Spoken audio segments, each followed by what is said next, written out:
Un classico d'anthologie. Le Barça, c'est vraiment trop fort. Il se rapproche du titre, mais encore une fois, l'arbitrage, c'est catastrophique.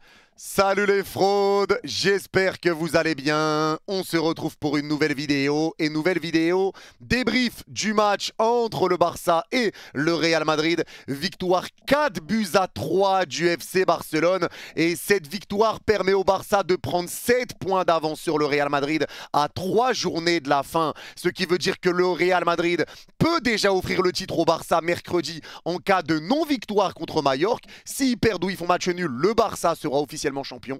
Ou si le Barça gagne jeudi contre l'Espagnol Barcelone, comme il y a 2 ans, le Barça peut être sacré champion en terre rivale à l'Espagnol Barcelone. Cette victoire aujourd'hui pour le Real Madrid aurait permis au Real de revenir à 1 point du FC Barcelone. C'était une victoire capitale pour croire à la Liga. C'était une victoire capitale. Tu pouvais revenir à 1 point en sachant que le Barça aurait encore eu à jouer l'Espagnol Barcelone, Villarreal et l'Athletic Bilbao chez eux. Ça aurait été possible. Le Real devait tout donner aujourd'hui, mais résultat des courses, tu perds. Et la réalité, c'est qu'aujourd'hui, tu mérites de perdre. Et je vais commencer par dire quelque chose sur le Real Madrid, c'est qu'aujourd'hui, moi, je ne comprends encore une fois pas Carlo Ancelotti. Je ne sais pas comment ce coach qui est si bon, comment il peut être aussi nul cette saison. Tu mets Arda Güler en fin de saison, tu le réintègres dans ton groupe, tu le refais jouer un petit peu. Tu le fais jouer dans l'axe, au milieu de terrain. Il répond présent, il fait des top performances dans l'axe. Et aujourd'hui, arrive le Classico. Au lieu de continuer avec Arda Güler au milieu de terrain, tu le refous à droite, là où depuis le début de saison, tu le mets déjà à ce poste, et là où il est pas bon. Et derrière, tu le sors à la mi-temps, comme si c'était lui le nul, alors que c'est toi le fou du bus. Moi, je comprends pas, Carlo. Je sais pas ce qui se passe dans sa tête. Alors oui, il y a quelques absents pour le Real Madrid. Carlo Ancelotti le dit en conférence de presse. Ouais, il y avait 5 absents. Mais tes choix sont incompréhensibles. Et aujourd'hui, les gars, je suis désolé, mais ce résultat 4-3, il est bien payé pour le Real. C'est bien payé. Parce qu'à la mi-temps, même si le Real Madrid mène 2-0, le Barça arrive à renverser la tendance et à mener 4-2. Mais il y a 2 tirs pour le Real. 2 tirs, 2 cadrés. Le Real arrive à mener au score parce que le Barça fait des erreurs et qui ne rentrent pas totalement dans leur match. Mais le Barça, vous savez comment c'est. Le Barça, ils peuvent prendre 2 buts. Le match n'est jamais fini avec eux. Et ils sont en train de nous régaler, en train de les regarder, ils nous régalent. C'est du spectacle. Moi, j'aime ce genre de match-là parce que c'est jamais fini. Ils perdaient 2-0 contre l'Atlético, ils remontent à 4-2 et ils font égalité 4-4. Derrière, ils perdent 2-0 contre l'Atlético, ils vont gagner 4-2. Derrière, ils perdent 2-0 contre l'Inter, ils vont encore une fois égaliser, ça fait 3-3 à la fin. Ils perdent 2-0 au retour, ça fait 3-3 à la fin, et sans compter les prolongations. Ils étaient remontés de 2-0 à 3-2 et après ils prennent ce but à la 93e. Et là encore, t'es mené 2-0 et en une mi-temps tu leur mets 4-2. D'habitude le Barça contre l'Atlético, l'Inter c'était mené 2-0, tu mets 2 buts en 15 minutes. Là ils en ont mis 4. Ils en ont mis 4 en 15 minutes. 4.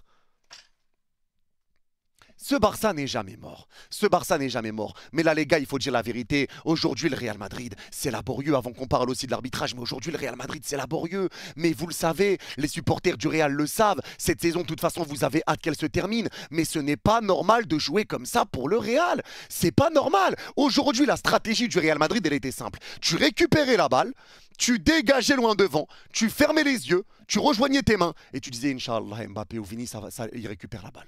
Inch'Allah, l'un des deux, il récupère la balle et il fait quelque chose. T'étais en train de prier. T'étais en train de prier. Carrément, j'étais en live, j'étais en train de poser la question. Mais les gars, pourquoi le Real, ils sont pas en train de poser leur jeu? Pourquoi ils font que des dégagements en espérant que Vini ou Mbappé récupère? On m'a répondu, mais de quel jeu tu parles? Mais c'est réel! De quel jeu je parle, moi aussi? Il n'y a pas de jeu dans ce Real Madrid. Et Carlo Ancelotti fait des choix qui sont dégueulasses. Il fait des choix qui sont dégueulasses. Il y a des choses que j'arrive pas à comprendre. Aujourd'hui, la stratégie du Real, c'était de récupérer la balle, dégager loin devant et espérer que Mbappé ou Vini prennent le ballon et qu'ils arrivent à partir en contre-attaque et à partir loin devant. C'est pas normal. Le Real Madrid ne fait que reculer. Le Barça à la balle, tu recules, tu recules. C'est pas comme ça qu'il faut jouer le Barça. Si tu veux gêner le Barça, faut le rentrer dedans, les presser, les empêcher de jouer. Parce que tu recules, tu te dis quoi? Tu mènes de 2 buts, tu vas reculer, tu vas bloquer. Mais ils sont forts dans ça. Ils sont forts contre les blocs bas parce que leurs joueurs permutent, ça bouge. Ils sont confiants sur le football. Ils savent qu'ils vont marquer. Ils le savent. Tu peux jouer bloc bas, ils vont trouver des solutions et ils te l'ont encore prouvé ce soir. Mais tu délires ou quoi, Carlo? Tu délires, mais tu regardes pas les matchs, tu vois pas cette saison que ça sert à rien de jouer comme ça, qu'ils vont trouver la solution? Mais tu délires ou quoi? J'arrive pas à comprendre. J'arrive pas à comprendre. Mais en tout cas, le Barça, encore une fois aujourd'hui, a dominé totalement le Real Madrid. Et tu le sais, sur cette saison, le Barça est meilleur que le Real Madrid. Ce Barça-là est une top équipe. Ce Barça-là est la meilleure équipe du monde. Même s'ils sont fait éliminer contre l'Inter, cette équipe-là du Barça, elle est incroyable. Elle est incroyable. Et encore une fois, là, tu fais un mauvais début. Il y a cette petite erreur de Koubarsi au début. Mbappé récupère, Chesney sort. Et voilà, il donne le pénalty à Mbappé. Ça fait 1-0. Derrière, le Real Madrid va aller chercher le 2-0. Et là, on va commencer à parler d'arbitrage. Parce que sur ce deuxième but du Real Madrid, au départ, il y a une semelle de Federico Valverde sur Lamine Yamal. Semelle qui n'a pas été sifflée. L'arbitre ne donne pas coup franc. Je vais aller un peu là, je vais rester sur l'arbitrage, mais il y a déjà cette première situation-là où on peut revenir à la faute, ce qui n'aurait pas donné le but au Real. Premier fait litigieux de ce match. Deuxième fait litigieux, car le bon vieux Tchouaméni sur cette situation, Ferran Torres part tout seul. Tchouaméni est dernier défenseur, il ne prend pas de carton rouge. J'arrive pas à tout comprendre. Tes derniers défenseurs, s'il y a faute, il y a carton rouge. Là, tu prends carton jaune. Je ne comprends pas.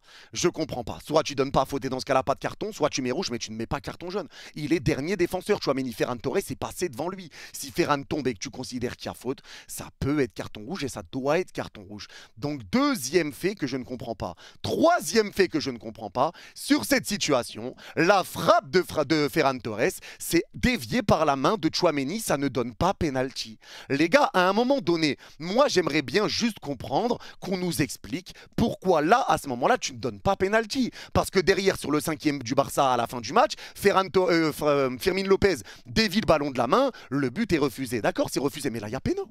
Là, il y a penalty. J'arrive pas à comprendre. Et encore une fois, le problème sur ce genre de match, c'est qu'à chaque fois, l'arbitrage va plomber les matchs. L'arbitrage plombe les matchs. Il y a quand même aussi quelque chose côté Barça, sur un but du Barça, où il y a éventuellement également une main de Jong. Ça peut être sifflé, peut y avoir main. Là, encore une fois, je vous laisse juger à votre propre avis. Moi, pour moi, celui qui est clairement net et sec, pour moi, c'est lui. Il y a penalty. Là, il y a penalty. En tout cas, pour le Barça, là, il y a penalty. La frappe, elle part, ça dévise la main n'est pas collée au corps, c'est dévié par la main. Il y a péno.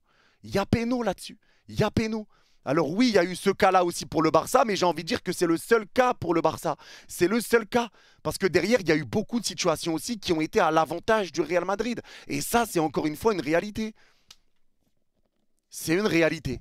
Il y a aussi la simulation de Mbappé. Je ne sais même pas comment il fait une simulation lui aussi, alors qu'il sait très bien qu'il y a la VAR. Mais aujourd'hui, les gars, je pense que pour le Real Madrid, tu te rends compte aussi que Mbappé, eh ben, il faut quand même lui tirer son chapeau. Il faut tirer le chapeau à Mbappé. Parce que les gars, ce qu'arrive à faire Mbappé, la saison qu'arrive quand même à sortir Mbappé, où là il se rapproche du Pichichi, il met un triplé ce soir.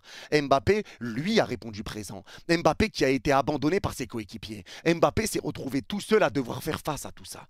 Il s'est retrouvé tout seul. Mbappé met un triplé, alors qu'il a pris énormément dans la gueule, qu'il a pris beaucoup de critiques, qu'il vient d'arriver au Real Madrid et que ça lui remettait tout sur les épaules, que ça lui remettait tous les échecs du Real sur le dos, il arrive à te sortir cette saison-là. Ça s'applaudit.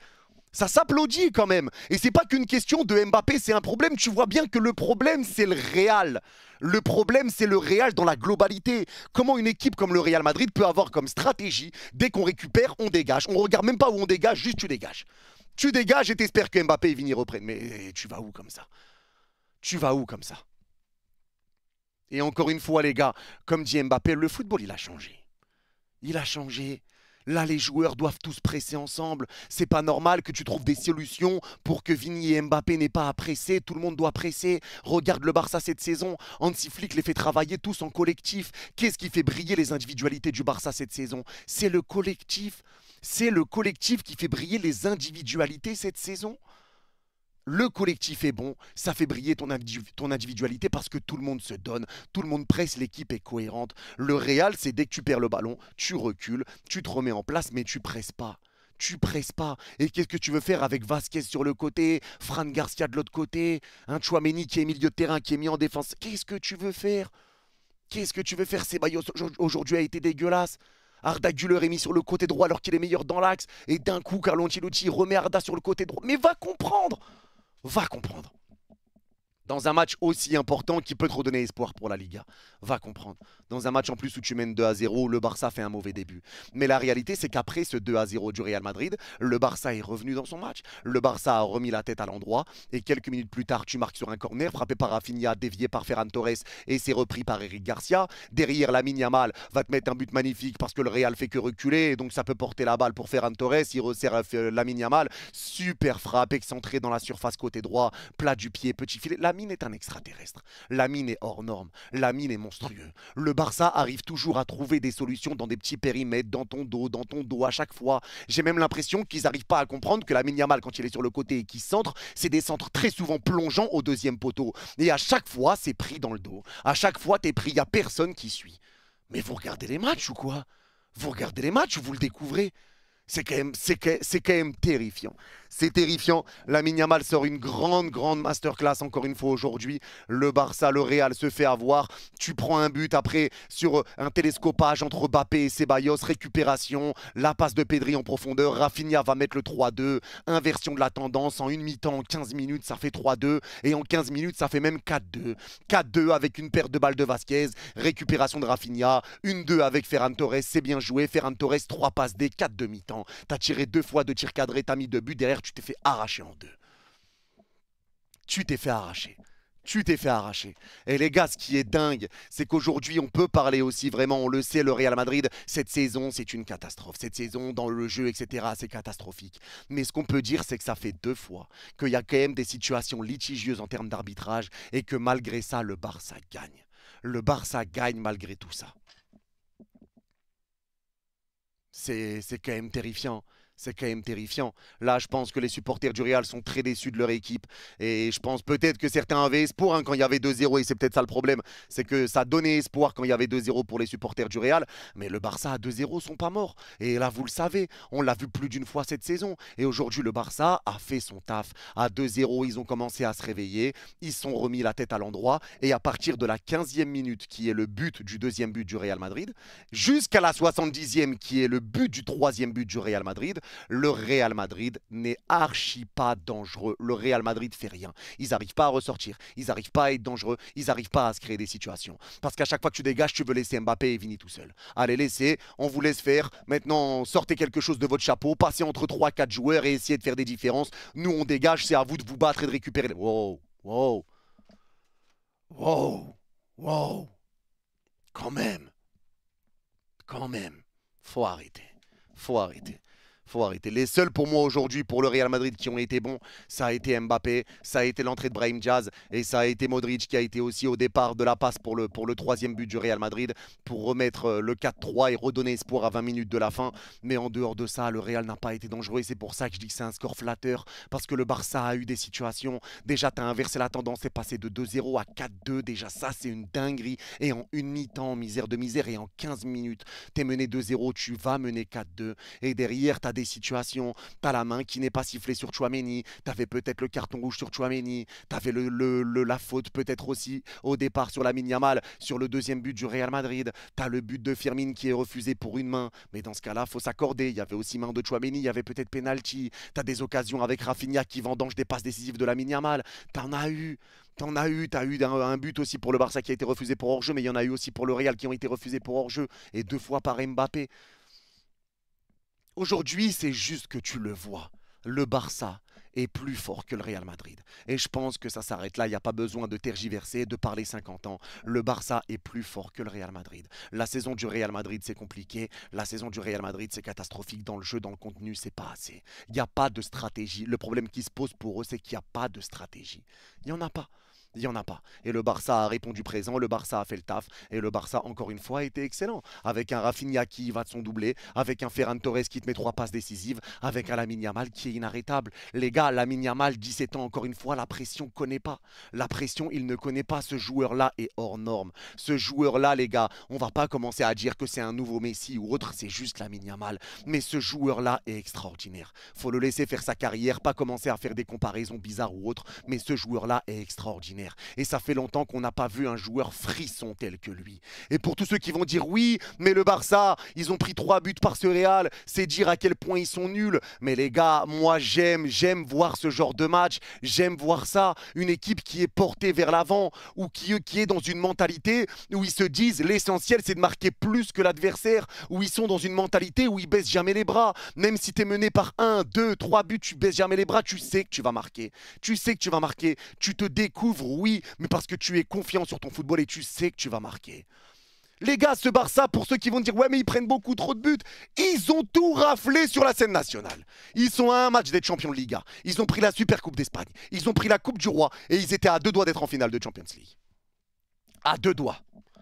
Ils auraient pu tout prendre, ce Barça. Alors oui, le Barça prend beaucoup de buts. Oui, le Barça joue très haut. Mais le but, c'est de marquer plus de buts que l'adversaire. Et c'est pour ça que ce Barça est agréable à regarder. Et c'est pour ça qu'on prend du plaisir. Moi, les gars, je suis moins fan des équipes qui vont remporter des trophées en jouant à 30 000 derrière. Bloc bas, tu prends pas beaucoup de buts, mais t'en mets qu'un. Le Barça, les gars, aujourd'hui, ce qu'a réussi à faire Hansi Flick au niveau de la force mentale, ce Barça-là a une force mentale. Ils ont une tranquillité, un jeu, des joueurs, tout le monde se bat les uns pour les autres, ça combine, ça y croit toujours, ça baisse jamais les bras, mentalement ça tient, t'es solide et t'as des joueurs qui répondent présents. Lamine Yamal est un extraterrestre, Rafinha encore une fois, les gars, mais vraiment c'est trop, Rafinha est à 6000 buts cette saison, il te met encore un doublé aujourd'hui, il aurait pu faire même plus. Il a gâché des passes décisives de la part de Lamine Yamal, mais aujourd'hui il a été tonitruant. Ferran Torres qui a été beaucoup critiqué, 3 passes décisives ce soir. Ferran Torres a été incroyable, bien en place, toujours dans son registre un peu dos au but, dans l'orientation, il conservait parfaitement le ballon. Il était pressé, il arrivait à garder la balle, orientation vers Rafinha, bam bam, les combinaisons, ça se trouve parce que défensivement, le Real c'était compliqué. Aujourd'hui le Real Madrid était encore une fois coupé en deux. Le Barça récupéré, long ballon, il y avait une contre-attaque à jouer, mais moi faut m'expliquer comment t'es coupé en deux comme ça et comment ta défense n'est pas en place. Genre quand le Real va devant, il n'y a que Mbappé et Vini qui doivent se démerder, et quand le Barça part devant, il n'y a personne derrière. Mais vous êtes où? Vous êtes où? Franchement les gars, je sais pas, c'est le pire Real qu'on a vu depuis combien de temps? Mais c'est terrifiant, ça a été un match encore une fois qui a été incroyable, un match où je pense qu'on peut le dire les gars, vraiment, là je le dis objectivement, pour moi c'est un match où le Real Madrid est resté en vie aussi longtemps, et également peut-être dû à l'arbitrage. Alors encore une fois, à vous de juger les gars, est-ce qu'il y avait faute sur Lamine Yamal? Là au départ, pour moi il y a quand même une semelle, clairement. Après il y en a qui disent, bon, Lamine Yamal allait pas récupérer la balle quoi qu'il arrive, donc ça change rien, mais il y a faute, il y a une semelle. Ici, Tchouaméni qui prend pas rouge, et là-dessus la main. Pour moi c'est où je suis le plus sûr, clairement, c'est celle-là. Pour moi, celle-là, il y a penalty matin, midi, soir. J'ai été très surpris de voir que l'arbitre n'a pas donné penalty. Derrière, tu refuses le but du Barça en plus pour une main sur un ballon qui est dégagé par Valverde. Ça revient sur la main de Firmine. D'ailleurs, d'accord, tu refuses la main. Je suis d'accord, hein, pour moi, il y a main. Mais dans ce cas-là, il y a penalty ici. Et après, forcément, côté Barça, il y a cette situation-là avec la main de Jong. Mais pour moi, encore une fois, je suis en train de vous montrer 3 situations. Il y en a qui vont penser que je m'acharne ou que je ne sais quoi. Mais les gars, le problème, c'est que là, c'est une réalité. Là, c'est une réalité. Encore une fois, les gars, je suis en train de vous montrer 3 situations qui sont en faveur du Real contre une qui est en faveur du Barça.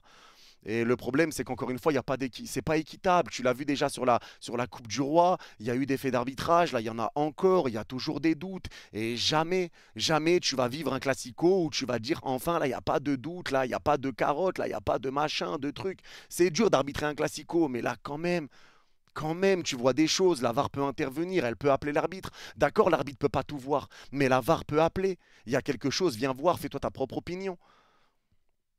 La VAR peut appeler, et c'est ça que j'arrive pas à comprendre. C'est ça que j'arrive pas à comprendre, mais malgré tout, le Barça s'impose aujourd'hui. Le Barça s'impose encore une fois, avec encore une fois des faits d'arbitrage, avec encore une fois des faits litigieux. Mais aujourd'hui, le Barça a été au-dessus. Et je le répète, pour moi, c'est un score flatteur pour le Real. Et je pense que là, vivement à la fin de saison hein, pour les supporters du Real. Et je pense que de toute façon, les supporters du Real vont être d'accord avec moi là pour le coup. Là, c'est juste que cette saison est catastrophique. Va falloir voir comment ça va se passer avec Xabi Alonso. Mais le Real va devoir comprendre que si tu veux évoluer, il va falloir maintenant que le Real Madrid joue collectif. Parce qu'il y en a beaucoup qui comparent aussi le Real par rapport à la saison dernière, etc. Mais il ne faut pas oublier que ça parlait de Belling Time, sur le temps additionnel, les têtes de Rudiger, toujours le Real arrivait à gagner dans les fins de match, dans les dernières secondes, tu avais encore Toni Kroos, il y avait Carvajal, donc il y avait quand même un équilibre qu'il n'y a pas maintenant. Là, je pense que le Real Madrid va devoir maintenant apprendre à jouer collectivement et ils vont devoir apprendre à jouer tous ensemble, les uns pour les autres, à tous faire les efforts. Quand tu le vois au PSG, quand tu le vois au Barça, la différence avec un Real, elle est abyssale. Et elle est abyssale parce qu'aujourd'hui, c'est 4 classicos, 4 défaites pour le Real Madrid. 4 défaites pour le Real Madrid dans 4 classicos. Tu as mis 7 buts, tu en as pris 16. Tu as perdu les 4. Tu as perdu 2 finales et tu as perdu les 2 classicos en Liga. Si tu gagnais les 2, tu aurais pu revenir là, ça aurait fait moins 6 pour le Barça, plus 6 pour le Real. Tu aurais été devant. Tu aurais été devant. Mais tu as perdu les 2. Donc là, on peut dire que ce qui te fait perdre la Liga, clairement, bah, ça suffit en Liga pour le Real Madrid, même si ça joue pas extraordinairement bien. Ça peut suffire, même s'il y a des moments où tu t'es fait des frayeurs. Mais tu le perds face au Barça, parce que quand tu affrontes le Barça, c'est défaite. Et il y a un monde d'écart entre les deux équipes, là, à l'heure où on parle. Il y a un monde d'écart. Donc en tout cas, c'était un classico qui était vraiment, d'un point de vue neutre, encore une fois, qui était vraiment très agréable à suivre. 6 buts en première mi-temps. Encore une fois, des faits litigieux qui vont faire parler. Mais voilà, moi, je le dis encore une fois, je le répète. Il y a des choses qui sont quand même un peu bizarres et je pense que vous serez d'accord. Dites-moi les gars, tenez-moi au courant, vous, de ce que vous pensez. Dites-le moi dans les commentaires au niveau des fautes qui ont été faites, au niveau de cet arbitrage, encore une fois. Mais là, ça en devient terrifiant. En tout cas, le Barça a été monstrueux. Ferran Torres, top performance. Lamine Yamal, top performance. Rafinha, top performance. Pedri, top performance. De Jong, top performance. Le Barça s'est géré. Eric Garcia, top performance. Inigo, bon. Les seuls joueurs que j'ai trouvé moins bons aujourd'hui côté Barça, c'est Dani Olmo, Wojtek Szczesny, Gérard Martin et peut-être Kubarsi également. Peut-être Kubarsi qui a été responsable du premier but qui a été encaissé, bien que derrière ça a été mieux. Mais voilà, le Real Madrid n'y arrive pas parce que la strat, ça a été que de dégager tout le temps loin devant. Et le Barça s'impose. Malgré les faits litigieux, le Barça s'impose comme en finale de Coupe du Roi. En tout cas, c'est tout pour ce débrief. N'hésitez pas à me dire si vous êtes d'accord ou pas d'accord avec moi. Et pour ceux qui ont regardé cette vidéo jusqu'au bout, n'hésitez pas à mettre bouchon en commentaire et je comprendrai que vous l'avez vu jusqu'au bout. Prenez soin de vous. Vous êtes les gouts. Bye bye.